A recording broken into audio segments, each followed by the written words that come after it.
What is up, plant community? I just want to say if you like my content and you like my videos, go ahead and give me a like and leave a comment down below and subscribe. It really helps me out and it really helps the channel out. If you have any comments or friendly suggestions or even questions, leave them in the comments down below and I'll be happy to answer them.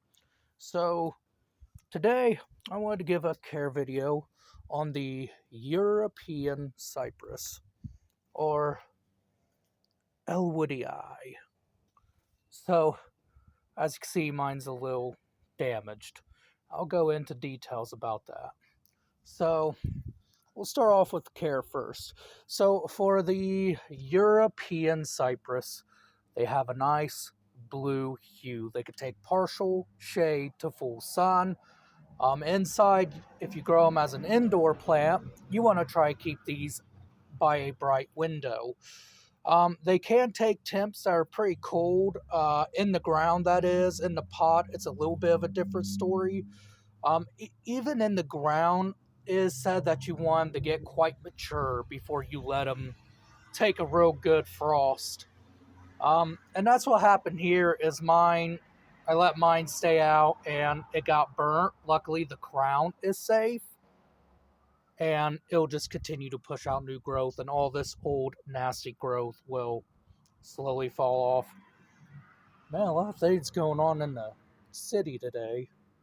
Here, ambulances going back out. Anyways, care. So, I will start off with fertilizer. I use a slow release fertilizer. I don't know the ratio. I don't usually use a ratio. I just kind of measure it out. So I sprinkle like a little bit of this slow release fertilizer in here. It seems to be doing good. I fertilize during the spring and summer. I don't fertilize during the winter, so that way it could kind of slow down on its growth. Um, Potting soil, I use a soil that it tends to hold on to more moisture.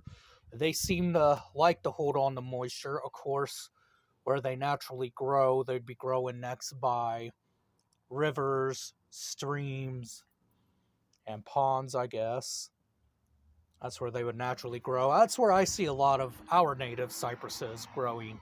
Is usually areas that hold moisture or will hold water, and that seems to be where they take, so makes sense. I mean, the lemon lime cypress is the same exact way.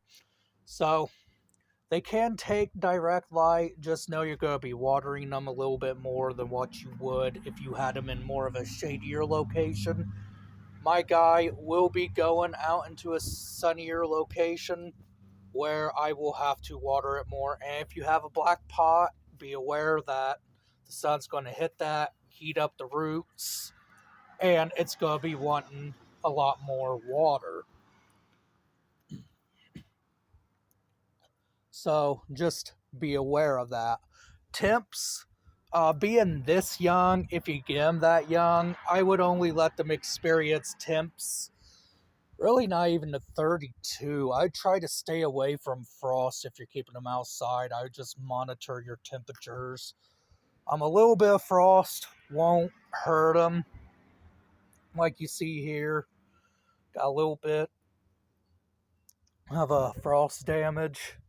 It doesn't seem to hurt them. It's just when you let them go out into the extreme cold, that's when they start to hurt. I guess when they get older and they get more of a sturdier trunk on them, I guess you could say, they could take way more colder temps, just not in the pot unless you have a way to keep the pot itself warm.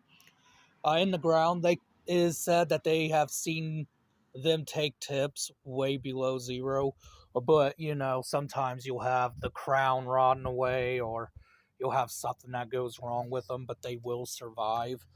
Um, Pests. I haven't really had any pests with this guy yet. Of course, I'm assuming you can get scale on them, spider mites, just like any other plant. Of course, you want to handle that with insecticidal soap, or you want to mix your soap ratio with your neem oil, or you can use poisons within the pot. Me, I don't like to use poisons if I have things that flower, but that's just me. Um, yeah, other than that, they make great bonsais if you ever wanted a bonsai one. But yeah, I think that's really about it. It's just a short, quick video. Really ain't much to it. Just kind of keep it warm. Don't let it experience frost, especially at this young of an age. You can let it see temps pretty low. I'd say you can let it see temps to 33, but after that, take them in. Last time sorry about that. There was a really loud vehicle and I had to stop. But last time I had this guy taking extreme temps, the soil did freeze.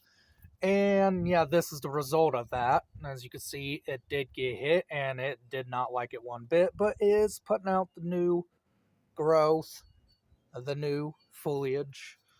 And I expect it to back bud somewhere down here, which it's already starting to do. It's just those little needle points will just fall off, and that'll be all right. If you live somewhere warmer, like I say a zone 7, 8, and up, this guy will just continue to thrive for you. Long as you don't see extreme frost, he should be all right. Any needles that drop will become natural fertilizer for the plant if you don't have it planted in a pot.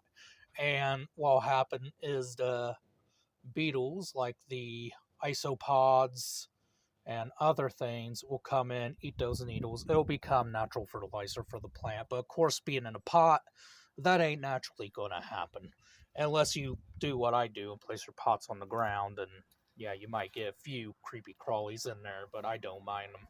All right. Anyways, that's really about all I got. Just simple care video. Don't let them experience too much cold. That's too cold. In the winter, they will kind of go into dormancy. Their growth will slow down. Sorry about that. I was focused on my cycat over here for some reason. Anywho, yeah, just be aware that their growth will slow down during the winter time. Uh, yeah, you can do like pots where you have two of different species. Like I think the blue goes great with that lemon lime over there. But anyways, that's really about it for this video. I hope you guys enjoyed. Have a good rest of the day.